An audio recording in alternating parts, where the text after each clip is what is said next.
నేను మంచి కాపరిని. మంచి కాపరి తన గొర్రెల కొరకు తన ప్రాణమును దారపోయిను.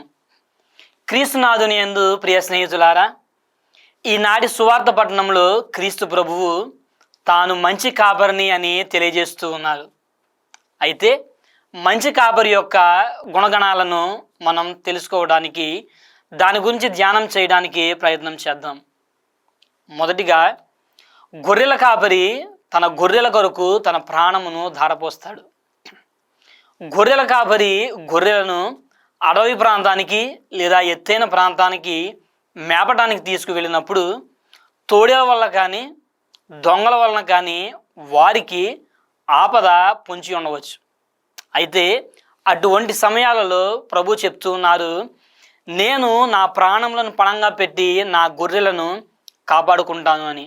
క్రీస్తు ప్రభువు శిలువ మీద తన ప్రాణములను పణంగా పెట్టి మనలను నిత్య మరణము నుంచి, సైతాను నుంచి ప్రభువు కాపాడి ఉన్నారు.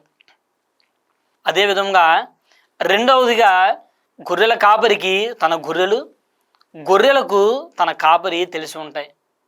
గొర్రెల కాపరికి తన యొక్క గొర్రెలు ఏ విధంగా ఉన్నాయి, ఏ విధంగా నడుస్తూ ఉన్నాయి, వాటి ఆరోగ్యం ఎలాగుంది, బాగోగులు ఎలాగున్నాయి అని ప్రతి విషయము ఆ గొర్రెల కాపరికి తెలుస్తూ ఉంటుంది.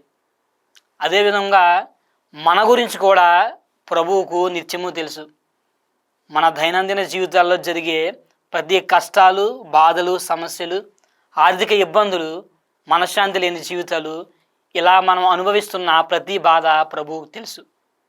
కాబట్టి నా గురించి ఎవరికీ తెలియదు, నన్ను ఎవరో పట్టించుకోవడం లేదు అని మనం బాధపడనవసరం అవసరం లేదు.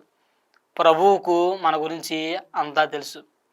అయితే ఈనాటి సువార్త పట్టణం నుంచి రెండు విషయాలను మనం నేర్చుకోవాలి.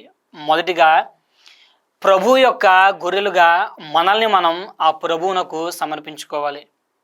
రెండవదిగా, మనము అనేక సందర్భాల్లో కొన్ని సంఘాలకు కానీ, పాఠశాలలకు కానీ, కుటుంబంలో కానీ కాపరుగా ప్రవర్తిస్తూ ఉంటాం. అటువంటి సమయాల్లో మన కింద ఉన్నటువంటి ప్రతి ఒక్క బిడ్డను ప్రేమతో, అనురాగంతో చూడడం మనం నేర్చుకోవాలి. కాబట్టి అటువంటి మంచి జీవితాన్ని జీవించడానికి కావలసిన ఆత్మశక్తిని, బలాన్ని దయచేయమని ఆ ప్రభువుని వేడుకుందాం. ఆమేన్.